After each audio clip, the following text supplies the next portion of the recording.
이 시간 다 자리에서 일어나셔서 하나님의 말씀을 함께 읽겠습니다. 오늘 우리에게 주시는 하나님의 말씀은 신약성경 사도행전 19장 21절에서 41절의 말씀입니다. 신약성경 사도행전 19장 21절에서 41절의 말씀입니다. 하나님의 말씀을 한 절씩 교독하여 읽겠습니다. 이 일이 있은 후에 바울이 마게도냐와 아가야를 거쳐 예루살렘에 가기로 작정하여 이르되 내가 거기 갔다가 후에 로마도 보아야 하리라 하고,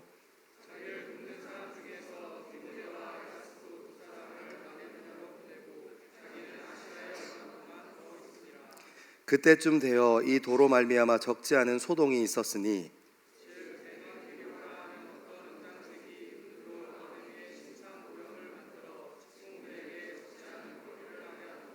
그가 그 직공들과 그러한 영업하는 자들을 모아 이르되 여러분도 알거니와 우리의 풍족한 생활이 이 생업에 있는데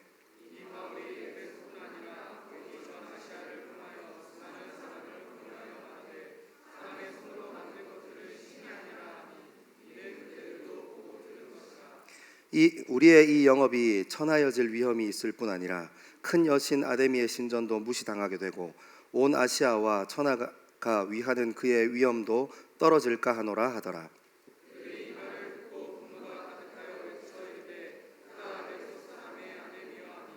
온 시내가 요란하여 바울과 같이 다니는 마게도냐 사람 가이오와 아리스다고를 붙들어 일제히 연극장으로 달려 들어가는지라. 또 아시아 관리 중에 바울의 친구된 어떤 이들이 그에게 통지하여 연극장에 들어가지 말라 권하더라.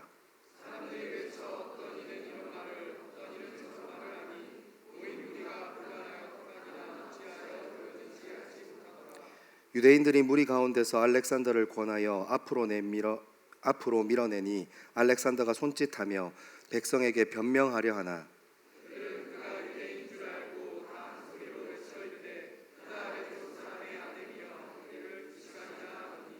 서기장이 무리를 진정시키고 이르되 에베소 사람들아, 에베소 시가 큰 아데미와 제우스에게서 내려온 우상의 신전지기가 된 줄을 누가 알지 못하겠느냐.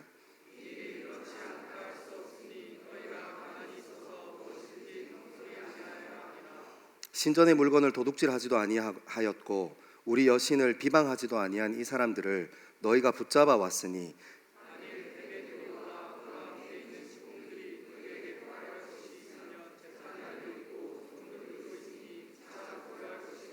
만일 그 외에 무엇을 원하면 정식으로 민회에서 결정할지라.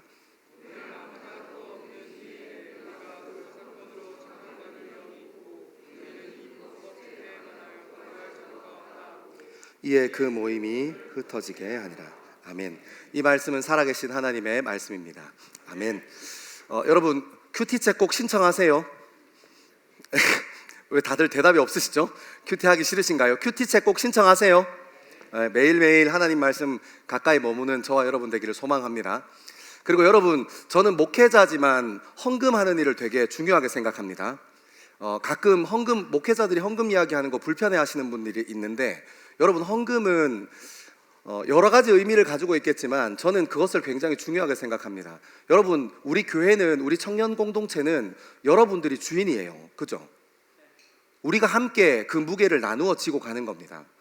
여러분들이 겨울 수련회 가서 이렇게 좋은 장소를 누릴 수 있었던 것들도 저와 여러분들이 마음을 모아서 이렇게 한 달에 한 번씩 청년 발전기금 헌금 속에서 이렇게 받기도 하고, 또 때로는 이번에 여러분들이 회비 낸 그 회비 속에서 나오기도 합니다.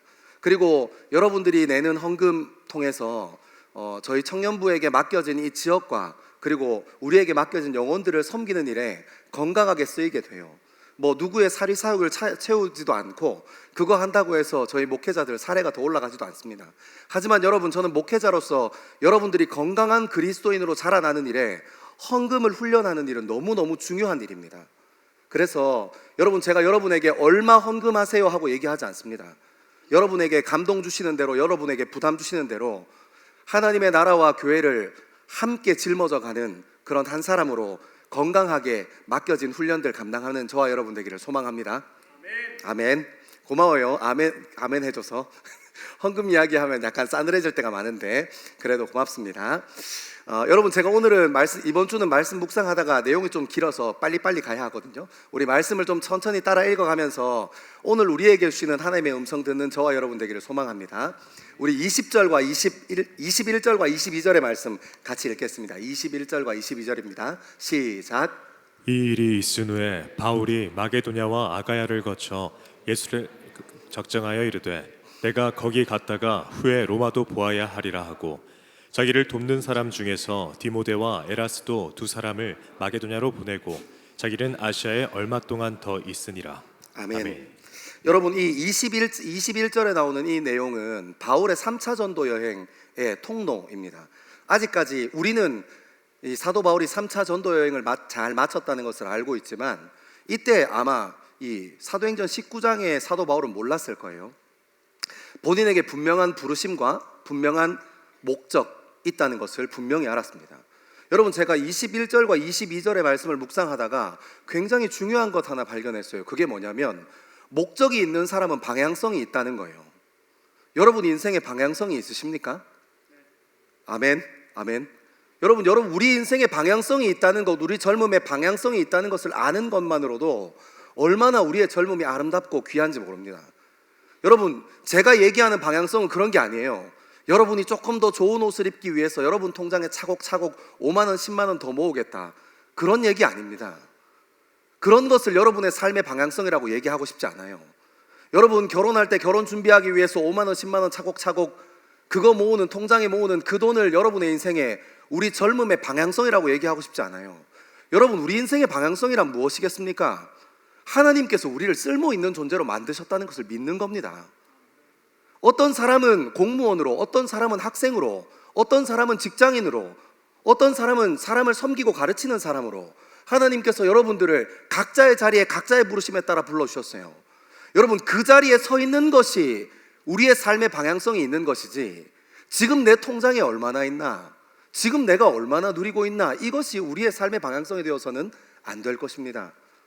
여러분, 더 많이 움켜쥐는 거, 조금 더 많이 갖는 것으로 우리 젊음이 만족한다면 우리 젊음이 얼마나 안타깝고 아깝습니까? 무엇이든 할 수 있고 무엇이든 꿈꿀 수 있고 하나님께서 주신 소명과 부르심 향해서 뛰어갈 수 있는 우리 젊음을 하나님께서 허락하셨는데 딱 한 번이요. 근데 통장에 얼마 있나, 지금 나는 어디쯤 있나, 이것만 붙잡고 앉아있는 저와 여러분 되지 않게 되기를 소망합니다. 여러분, 생각해보니까 그렇습니다.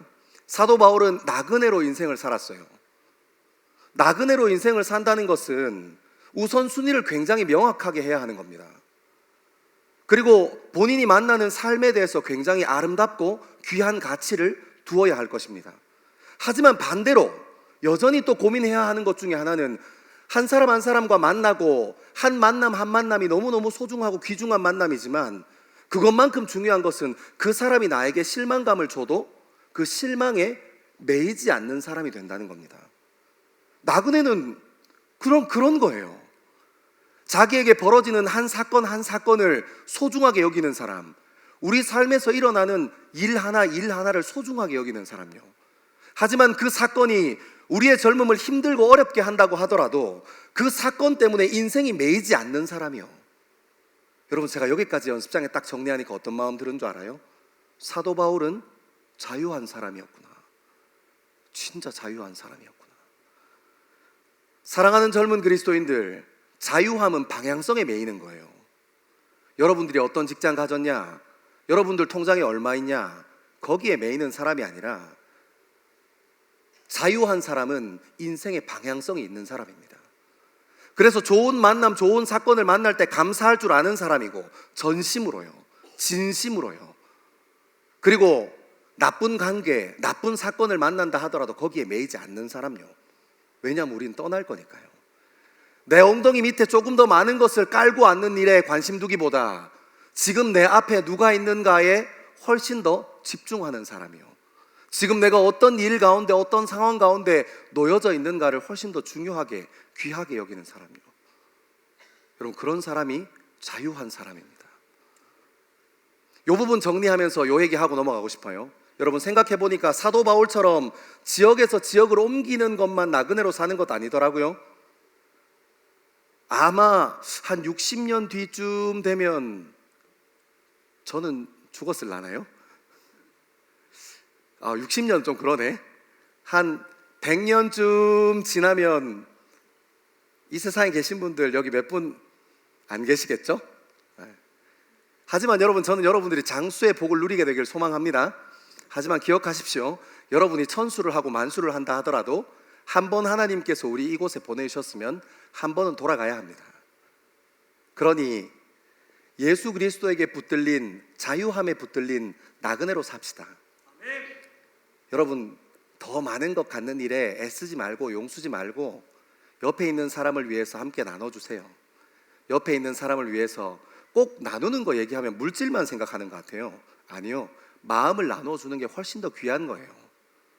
옆에 있는 사람을 위해서 품을 내어주세요. 그 사람이 조금 쉬었다 갈 수 있게요. 근데 여러분, 내가 너무 바쁘고 내가 할 일이 너무 많으면 옆에 있는 사람을 위해서 품을 내어주기 힘들어요.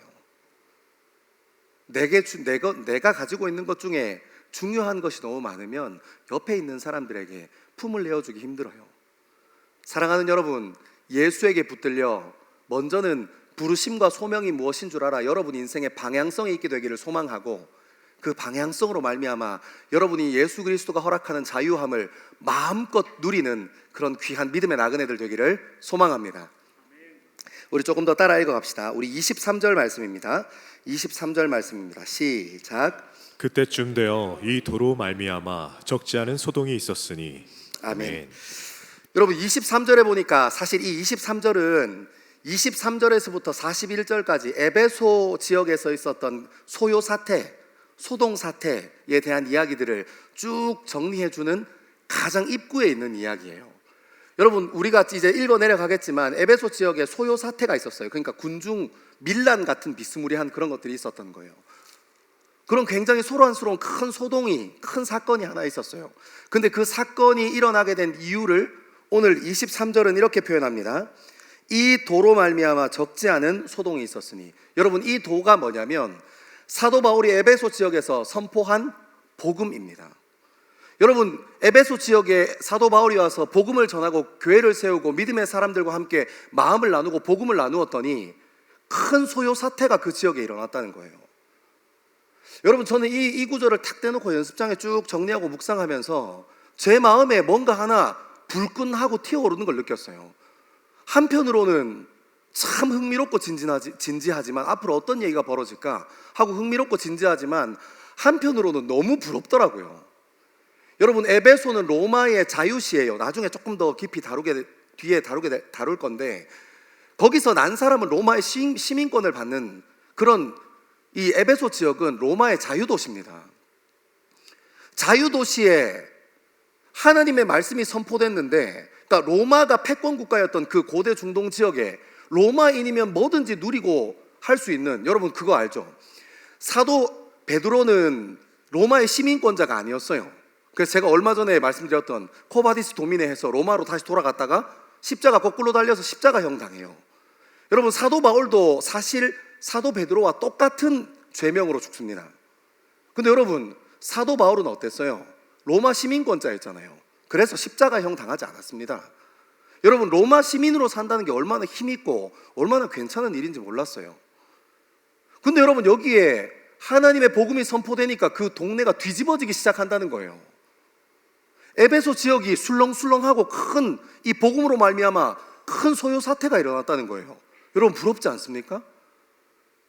여러분, 같은 복음, 그 사도 바울이 에베소 지역에 전했던 그 복음과 2025년을 살아가는 젊은 그리스도인들인 우리 가슴 속에 있는 복음이 동일한 복음인데, 어떤 복음은 에베소 지역을 뒤집어 놓기도 했지만 어떤 복음은 힘이 없는 것처럼 보이기도 하는 때가 있다는 겁니다. 여러분 어떠세요? 근데 여러분, 지금은 좀 그렇지만 저는 여러분들 삶을 좀 천천히 추적해보면 간증은 있을 것 같아요. 저도 불신자 집안에서 태어나서 고등학교 1학년 때 예수님을 인격적으로 만난 후에 지금 목사로 살고 있을 줄 누가 알았겠습니까? 그 덕에 담배 끊는다고 얼마나 고생했는지 모릅니다. 정말요. 제가 하나님한테 제가 어릴 때 철없을 때 이렇게 운동하고 그래서 선배들이 이거 남자는 다 할 줄 알아야 돼. 그래서 담배를 너무 어릴 때 배웠어요. 몇 년을 피다가 예수님을 인격적으로 만나고 이걸 끊어야 되잖아요. 근데 여러분 어때요? 기도원 같은 데 가서 간증하시는 분들 보면 예수를 믿었더니 담배 생각이 나지 않았습니다. 거짓말인 것 같아요. 저는 예수를 믿었더니 예배 들어가기 전에 이거 나중에 또 굉장히 한 대 푸고 들어가야 되나 하고 막 이렇게 그런 고민을 했어요. 진짜로요. 저는 담배 진짜 힘들게 끊었어요. 여러분 담배 입에도 대지 마세요. 지금 피고 있는 사람 꽃이다. 아주 그냥 된통 당해봐야 정신 차리고 건강 망가지고 나서 막 이제 끊어야겠다 하지. 꽃이다. 나는 끊었지롱. 여러분 이런 땅에 그런 간증은 있어요.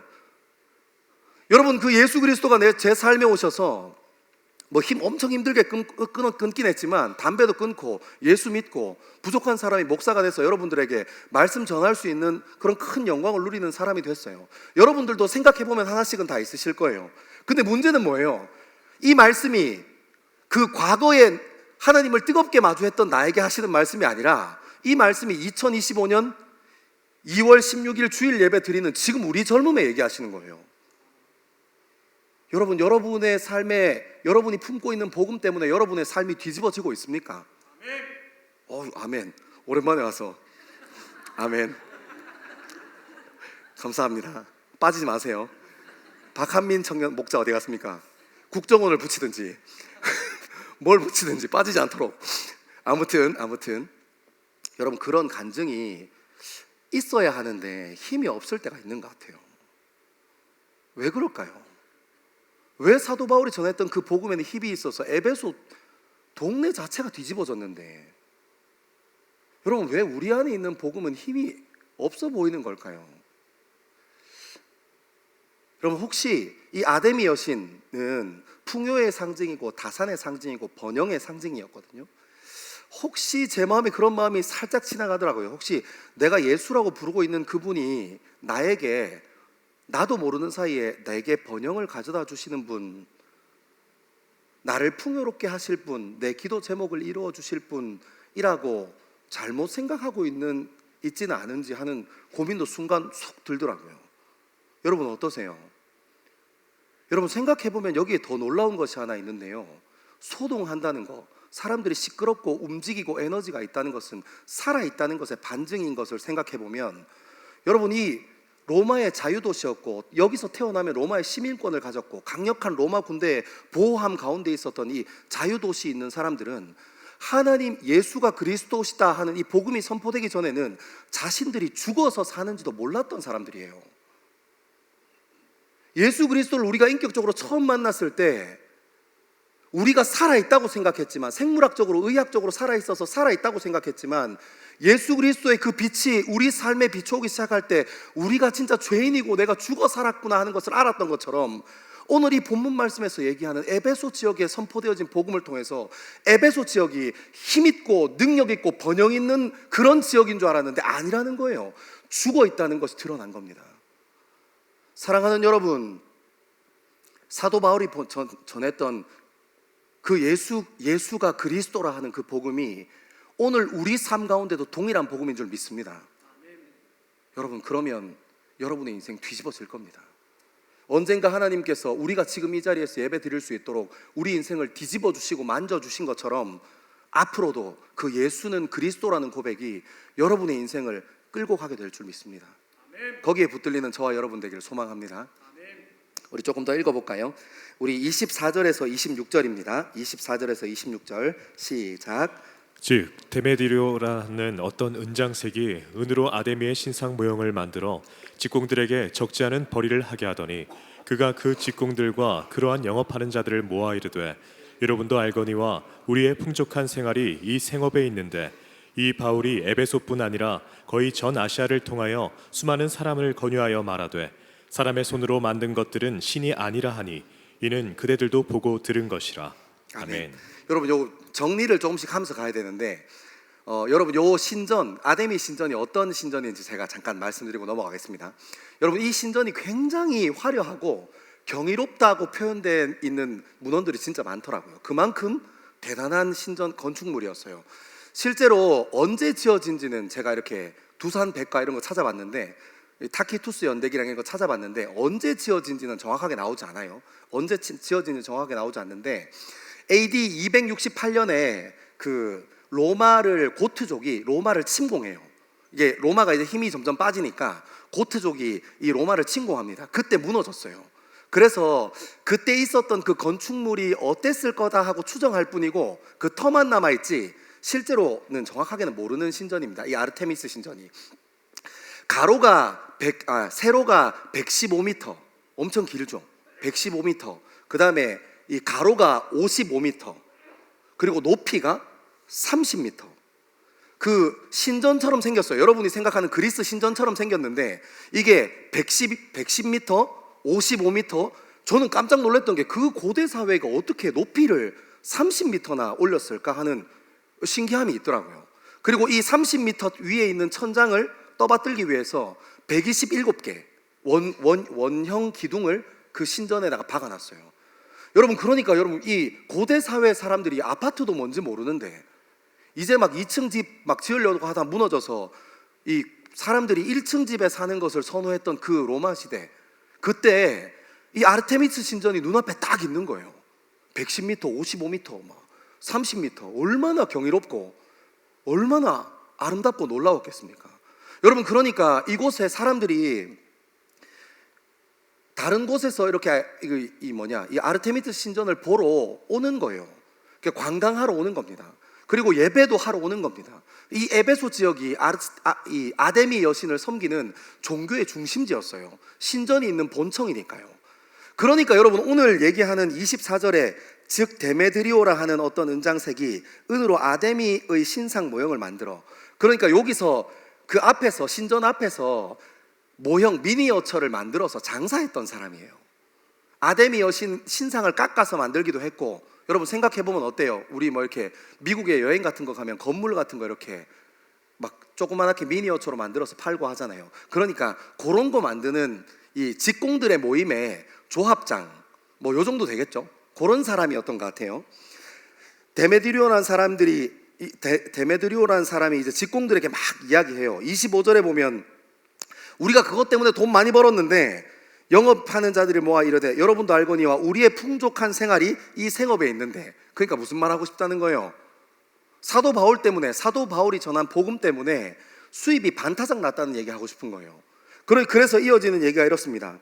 이 바울이 에베소뿐 아니라 거의 전 아시아를 통하여 수많은 사람들에게 권유하여 말하되 사람의 손으로 만든 것들은 신이 아니라, 여러분, 그러니까 사도 바울이 사람 손으로 만드는 건 그거 신 아니야 하고 얘기하고 다니니까 그게 성령 하나님의 막 감동이 있어가지고 사람들 마음에 울림이 있어서 그 아데미 신전을 방문하면서도 신상이랑 우상들 안 사가니까 수입이 반타작 났다는 거예요.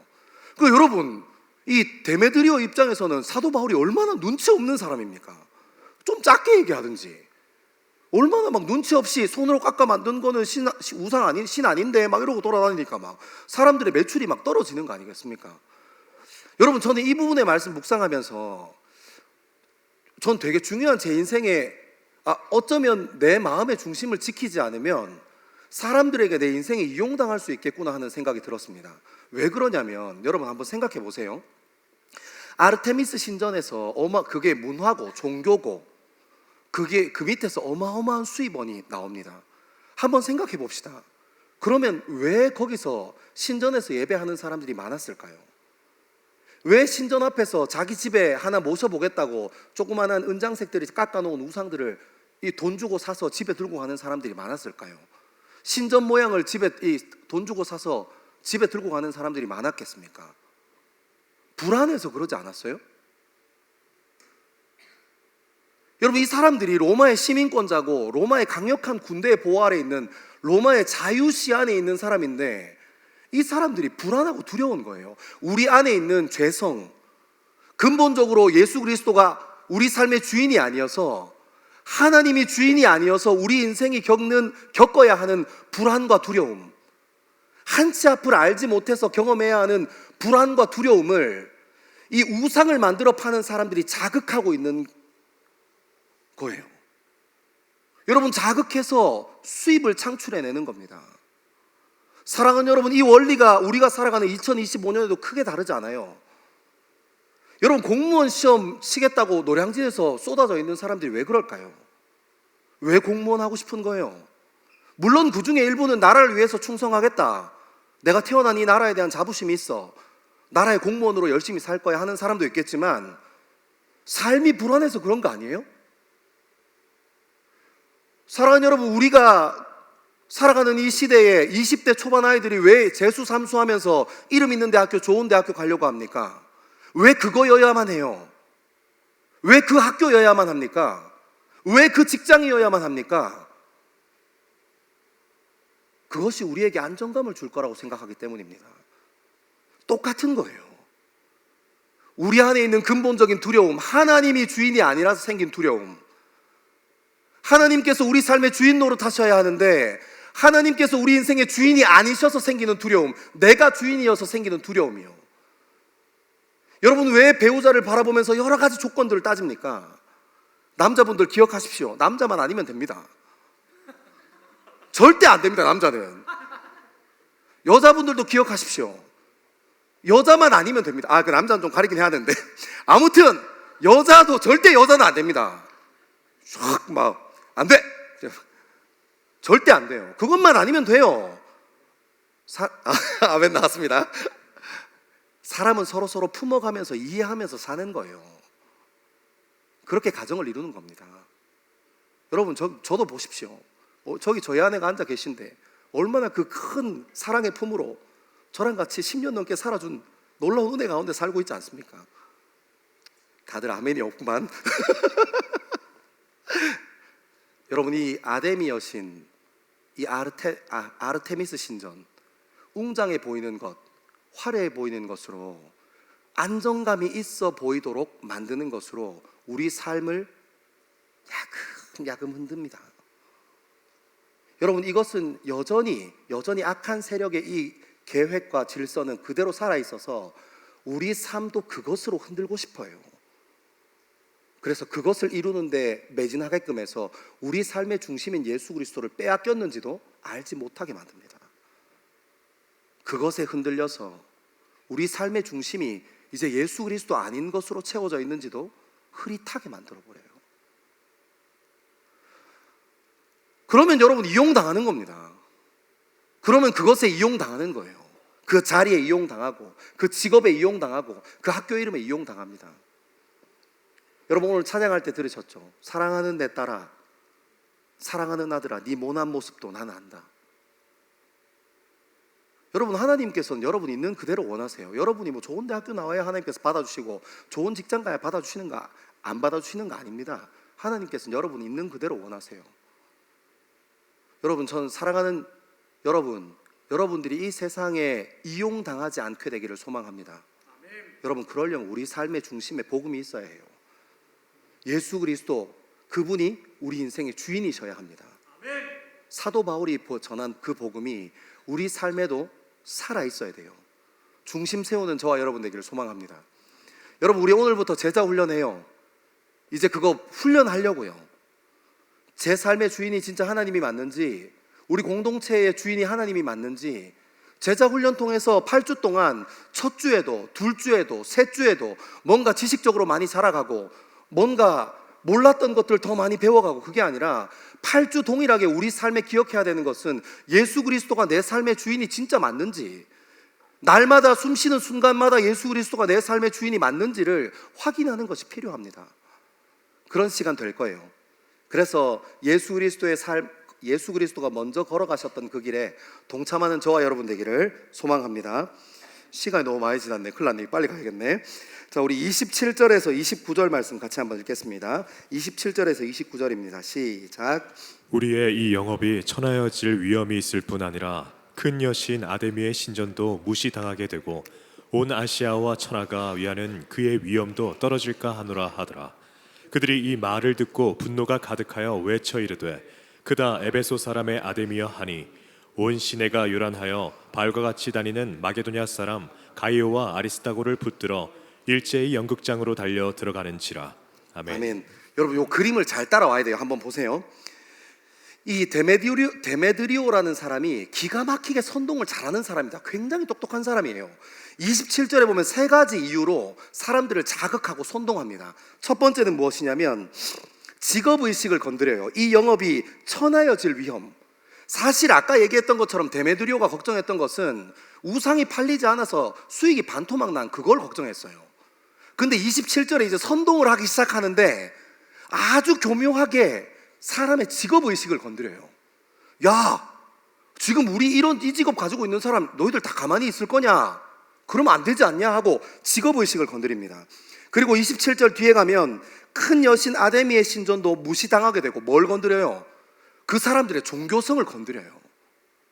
자극합니다.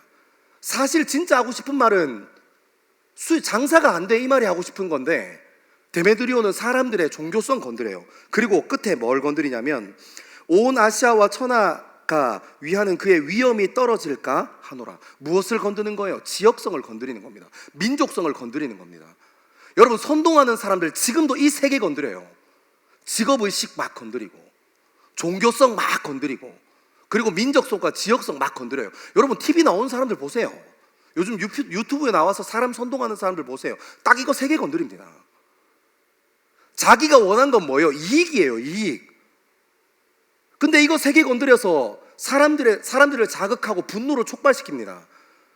여러분, 죄를 방조하게 되면 그 다음부터는 걷잡을 수 없는 사태가 벌어집니다. 그렇게 자기가 명분이라는 것 뒤에, 죄 뒤에 딱 숨어서 죄를 방조하니까 어떤 현상이 일어나는지 한번 보세요.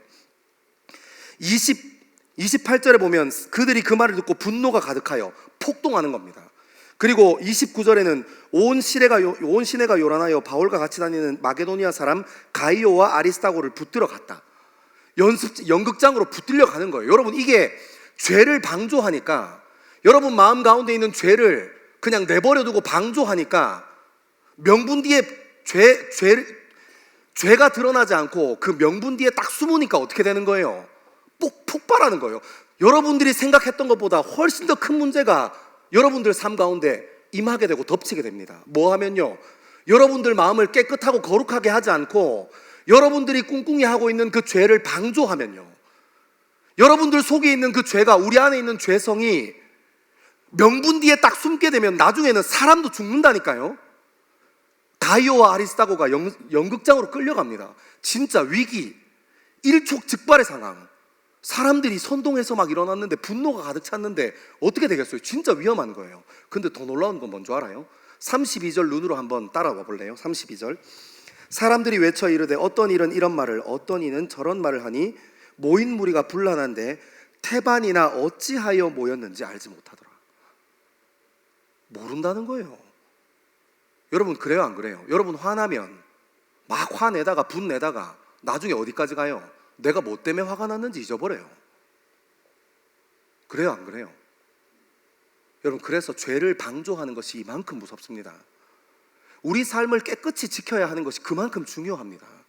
거룩함으로, 깨끗함으로 우리 삶을 다스리고 우리 삶을 지키는 것이 너무너무 중요합니다. 이 정도 되면 어떻게 되는 거예요?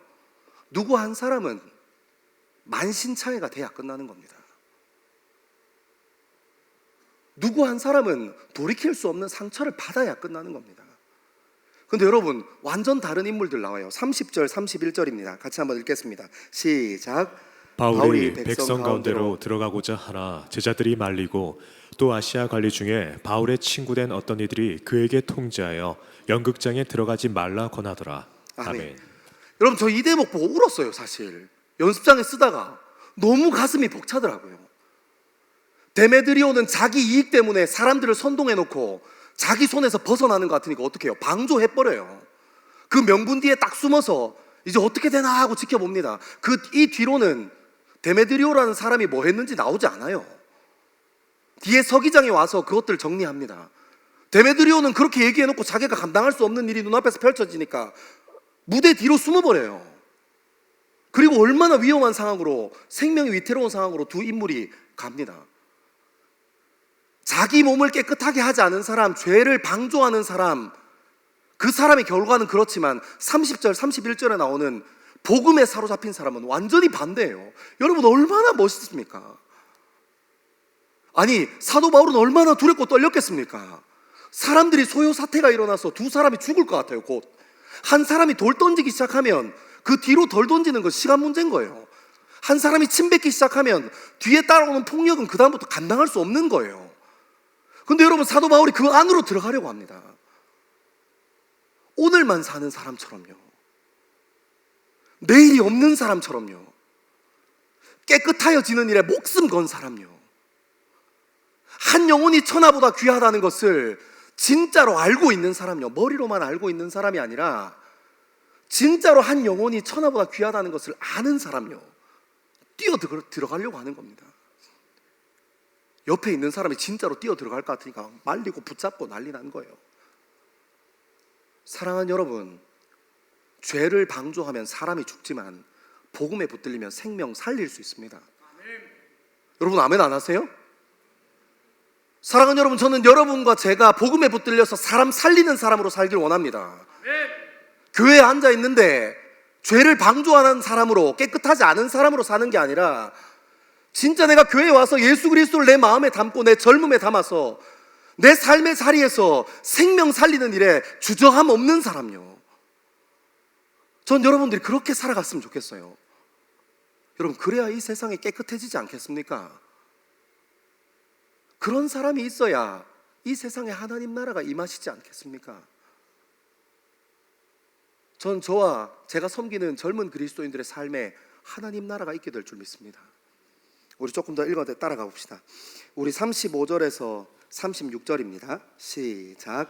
서기장이 무리를 진정시키고 이르되 에베소 사람들아, 에베소시가 큰 아데미와 제우스에게서 내려온 우상의 신전지기가 된 줄을 누가 알지 못하겠느냐? 이 일이 그렇지 않다 할 수 없으니 너희가 가만히 있어서 무엇이든지 경솔이 아니하여야 하리라. 아멘. 40절 41절 같이 한번 읽겠습니다. 40절 41절 시작. 오늘 아무 까닭도 없는 이 일에 우리가 소요 사건으로 책망받을 위험이 있고 우리는 이 불법 집회에 관하여 보고할 자료가 없다 하고 이에 그 모임을 흩어지게 하니라. 아멘. 여러분, 왜 이거 중간을 띄우고 읽었냐면 이렇게 해야 이해가 가거든요. 40절에 보면 35절에 보면 서기장이 나와서 소요 사태를 진정시킵니다. 사람들이 막 폭도하고 2시간 동안 큰 아데미여 하고 막 소리 지르는 것을 진정시켜놔요. 진정시켜놓고 나중에 40절에 보면 뭐라고 하냐면 오늘 아무 까닭도 없는 이 일에 우리가 소요 사건으로 책망받을 위험이 있고 우리는 이 불법 집회에 관하여 보고할 자료가 없다. 그럼 여러분, 이게 시대 배경을 알아야 하는데 당시에 로마가 이 자유도시라는 걸 만들었어요. 에베소도 그렇고 빌립보도 그렇고 데살로니가도 그렇고 고린도시도 그렇고 대표적인 자유도시들입니다. 왜 자유도시를 줬냐면 여러분, 처음부터 로마가 전 세계의 패권 국가는 아니었잖아요. 로마가 전 세계를 상대로 전쟁을 하다 보니까 승리하는 장군들이 많은 겁니다. 승전보를 올린 장군들이 굉장히 많아요. 군대가 많은 겁니다. 그래서 돌아왔는데 지금은 전쟁 중이니까 로마가 그 승리 대금을 지불할 수 있는 여력이 있어요, 없어요? 없어요. 그래서 그 베테랑들에게, 이 전쟁 영웅을 베테랑이라 하거든요. 이 베테랑들에게 땅을 줍니다. 로마는 두 가지를 노렸어요. 첫 번째, 승리로 이끌었던 그 위대한 장군이 얼마나 인기 있는 사람이었겠습니까? 인기 있는 그 로마의 장군을 타지에 명분 있게 유배할 수 있는 방법이었어요. 그리고 거기에다가 자유도시, 로마의 자유시라는 것을 부과해서 거기서 태어난 사람은 로마의 시민이 된다. 거기는 로마 군대의 직영적 로마 군대의 이 보호를 받는다. 이런 중요한 그게 있었어요. 그리고 두 번째는 승전금을 지불할 수 있는 능력이 없으니까 땅을 주어서 지불하고 나니까 어때요? 로마는 거기에 대해서 자유로운 거예요. 거기 있는 베테랑들의 충성심만 확인하면 되는 거예요. 그러니까 그런데 이제 점점 예수님 시대에 로마가 패권 국가로서 자리를 잡아가고 일대의 주변에 있는 이 나라들을 다 정리하기 시작하고 안정기에 들어가니까 로마 본대에 있는 이 VIP들이 어때요? 싫잖아. 자기네들이 특별한 로마 시민이어야 하는데, 자기네들이 순혈인데, 자기네들이 진짜 정통인데, 자유도시라는 타 지역에 있는 이방인들이 살던 그 지역에서 태어나는 사람이 로마 시민권자라니, 로마 군대의 보호를 받다니, 에이, 안 될 말이지. 너희랑 나랑 다르잖아. 이해하죠? 그래서 이 자유시에 규제가 많이 들어왔어요. 너희 로마랑 똑같은 취급받는 거 아니야. 너희 거기서 태어났다고 해서 너희가 받은 로마 시민권자랑 로마 시가 가지고 있었던 로마 시민권자랑 다른 거야 하고 무슨 이 명분만 생기면 거기에다 규제를 겁니다. 그러니까 오늘 이 서기장이 하는 말이 그거예요. 서기장이 우리가 소요 사건으로 책망받을 위험이 있고 로마 본대에서 책망받을 위험이 있고 우리는 이 불법 집회에 대하여 보고할 자료가 없다는 거예요. 그러니까 그만해라 하고 얘기하는 겁니다.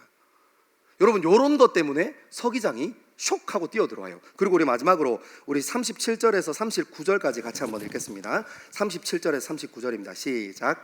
신전의 물건을 도둑질하지도 아니하였고 우리 여신을 비방하지도 아니한 이 사람들을 너희가 붙잡아 왔으니 만일 데메드리오와 그와 함께 있는 직공들이 누구에게 고발할 것이 있으면 재판날도 있고 총독들도 있으니 피차 고소할 것이요 만일 그 외에 무엇을 원하면 정식으로 민회에서 결정할지라.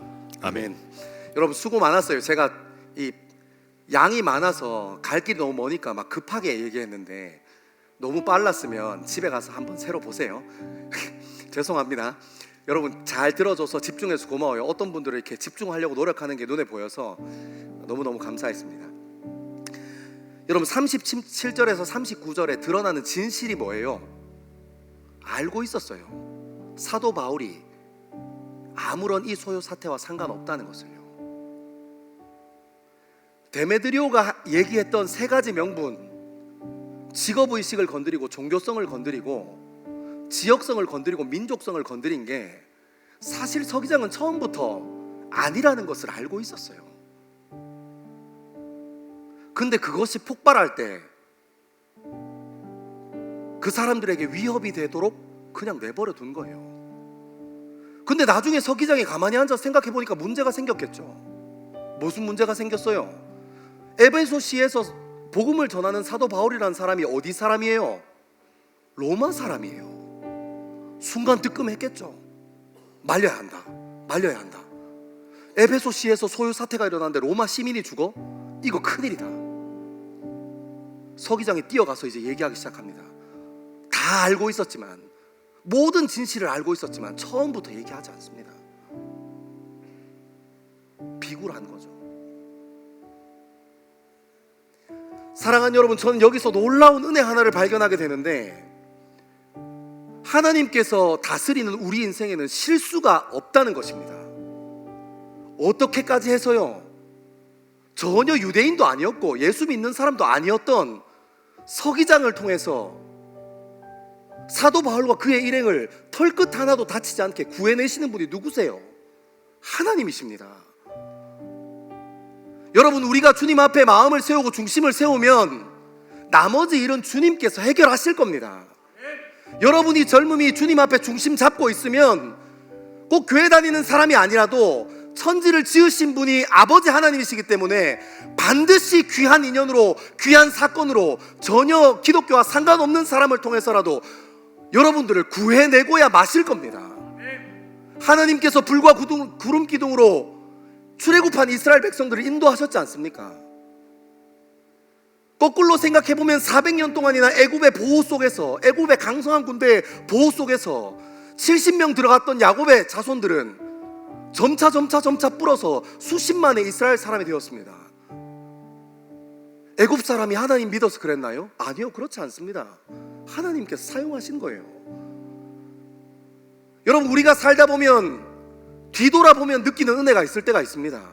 그때는 미숙해서 느끼지 못했는데, 그때는 그 사건에 완전 매여있고 빠져있어서, 그 관계에 매여있고 빠져있어서, 그때는 이 세상이 왜 이렇게 어렵고 힘드나, 이게 무슨 일인가 하지만 1년 지나고 2년 지나고 5년 지나고 10년 지나고 뒤를 돌아보면 그때도 그랬었지.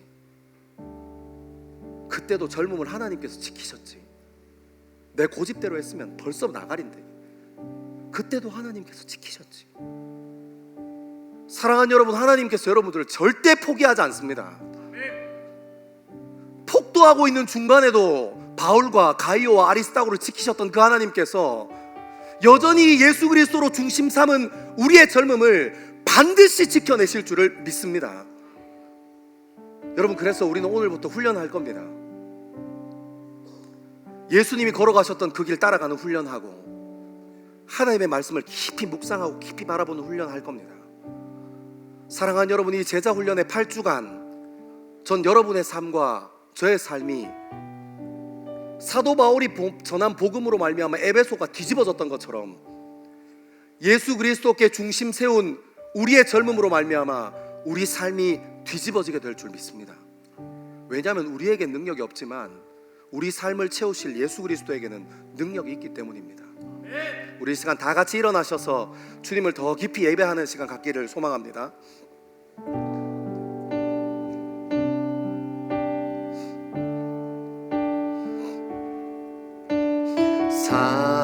사랑이 나를 부르네. 날 처음 지으신 그 사랑이 조금도 바래지 않고 한 번의 후회도 없는 그 사랑이 나를 부르네.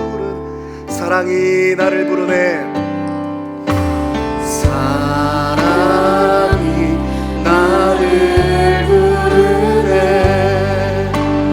날 처음 지으신 그 사랑이 조금도 바래지 않고 한 번의 후회도 없는 그 사랑이 나를 부르네. 영원한 주의 품으로, 영원한 주의 품 안으로, 풍성한 주의 식탁으로, 진리한 주의 음성으로 그 사랑이 나를 부르네. 그 사랑이 나를 부르네. 사랑이 나를 부르네. 사랑이 나를 부르네. 날 먼저 찾아오신 그 사랑이, 날 먼저 찾아온 그 사랑이 지금도 나를 보시며 여전히 함께 하시는 그 사랑이 나를 부르네. 아멘, 아멘. 영원한 주의 품 안으로, 풍성한 주의 식탁으로, 진리한 주의 음성으로 그 사랑이 나. 한 번 더. 영원한 주의 품으로, 영원한 주의 품 안으로, 풍성한 주의 식탁으로, 진리한 주의 음성으로 그 사랑이 나. 다시 한 번 더. 영원한 주의 품 안으로, 풍성한 주의 식탁으로, 네. 진리한 주의 음성으로 그 사랑이. 우리 시간 두 손 높게 들고 한번 선포합니다. 영원한 주의 품 안으로, 풍성한 주의 식탁으로,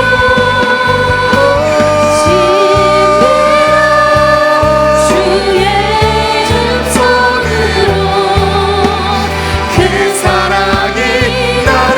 우리 마지막으로 한 번 더. 영원한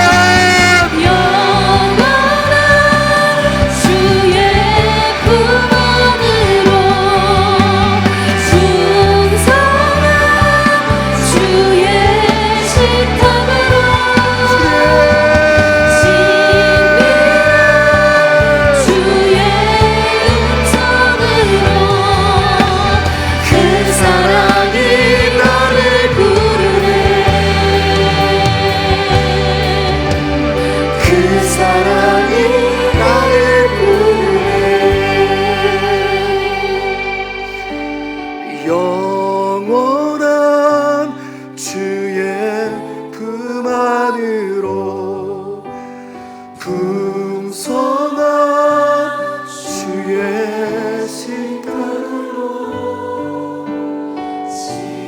친밀한 주의 음성으로 그 사랑이 우리 마지막으로 한 번 더 우리의 중심을 주님 앞에 세워드립시다. 영원한 주의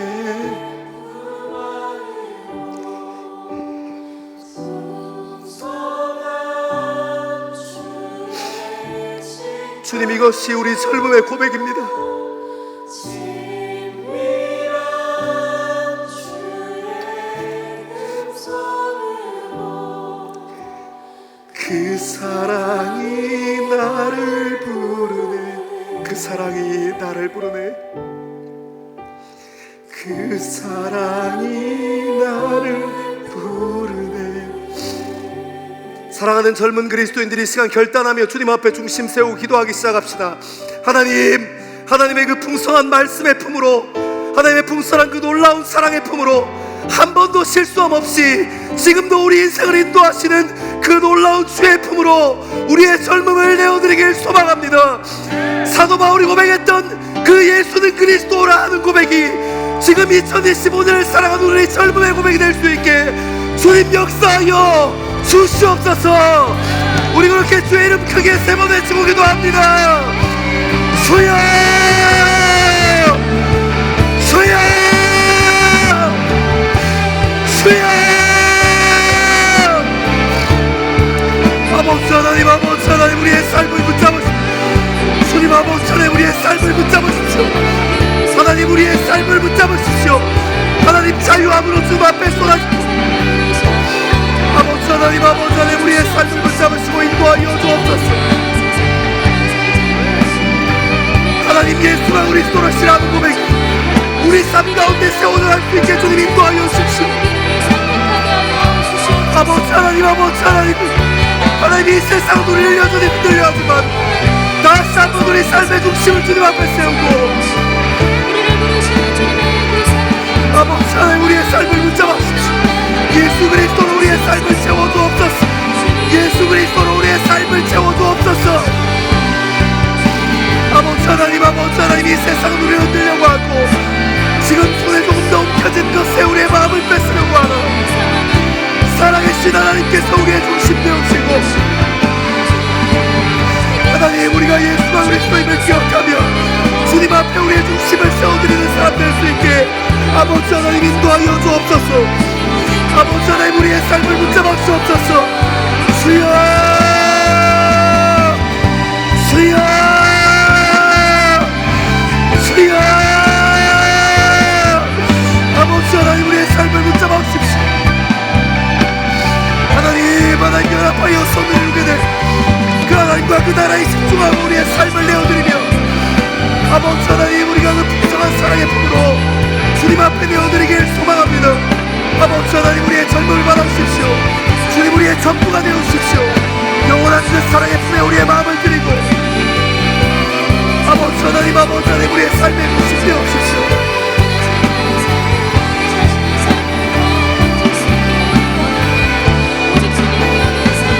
예수 그리스도 닮아가는 시간 되게 주님 도와주십시오. 예수 그리스도로 주인 삶 우리 인생 될 수 있게 주님 도와주십시오.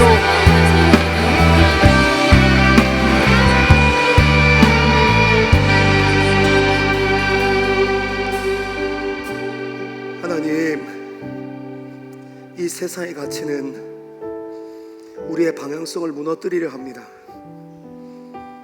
내가 조금 더 좋은 것을 손에 움켜쥐는 일에, 조금 더 많은 것을 움켜쥐는 일에 우리를 머물도록 합니다. 그래서 사람과의 관계에 실패하면 그 관계에 매이게 되고 어떤 사건에 실패하면 그 일에 매이게 됩니다. 그것이 우리를 송두리째 뒤집어 놓을 것처럼, 우리 인생을 죽고 망하게 할 것처럼 우리 인생을 메어 놓습니다.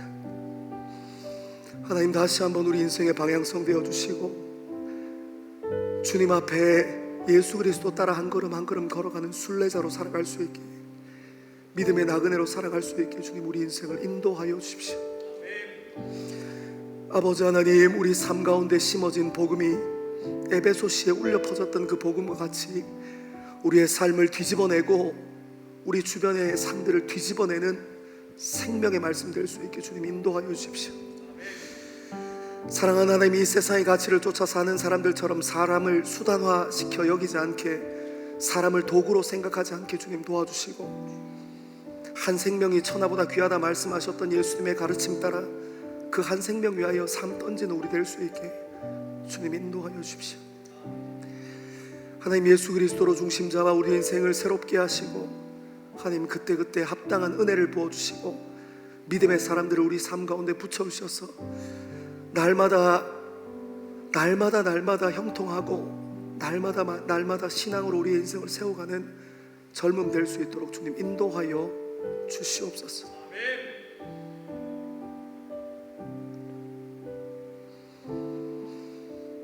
이 시간 다시 한번 깊은 기도의 자리로 나아가기 소망하는 것은 성령 하나님의 인도하심을 좀 받으시며, 오늘 이 예배 가운데 여러분들에게 허락하신 은혜와 여러분들에게 부어주신 기도 제목을 따라 깊은 기도의 자리를 사모하시며 성령 하나님의 인도하심을 구하며 함께 나아가겠습니다.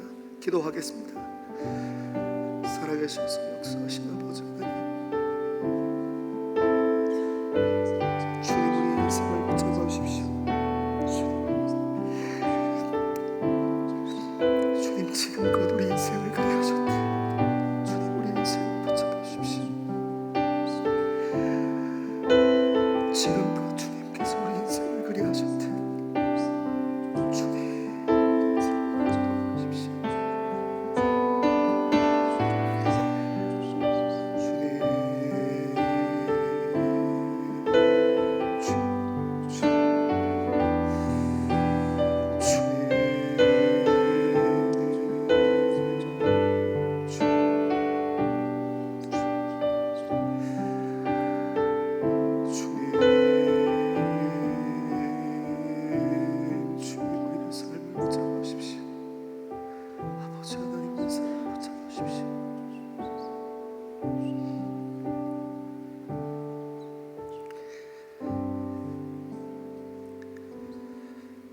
하나님, 우리 인생의 중심이 되어 주십시오. 사도 바울이 선포했던 그 예수가 그리스도라는 고백이 우리 젊음 가운데도 살아있게 주님 인도하여 주십시오. 매 순간순간마다 예수의 이름에 붙들리고 십자가에 우리 삶이 붙들리게 주님 인도하여 주십시오. 하나님, 이번 주부터 시작하는 제자 훈련 가운데 주님을 더 깊이 갈망하고 주님과 동행하는 우리 될 수 있게 주님 인도하여 주옵소서. 제자로 살아가고 세상의 가치가 얘기하는 삶의 방향과 가치가 아니라 전혀 다른 삶의 가치를 가지고 삶의 방식 가지고 살아낼 수 있는 우리 젊은 그리스도인들 될 수 있도록 주님 인도하여 주옵소서. 감사합니다. 이 모든 말씀을 사랑하는 예수님 이름으로 기도합니다. 제자도 위에 우리의 삶을 세우기로 결단하는 젊은 그리스도인들 위해, 그리고 예배를 사모하여 함께 예배의 자리를 지키는 하나님의 백성들 위해 하나님께서 선포하신 복을 선언합니다. 여호와는 내게 복을 주시고 너를 지키시기를 원하며, 여호와는 그의 얼굴을 내게 비추사 은혜 베푸시기를 원하며, 여호와는 그의 얼굴을 내게로 향하여 드사 평강 주시기를 원하노라. 아멘.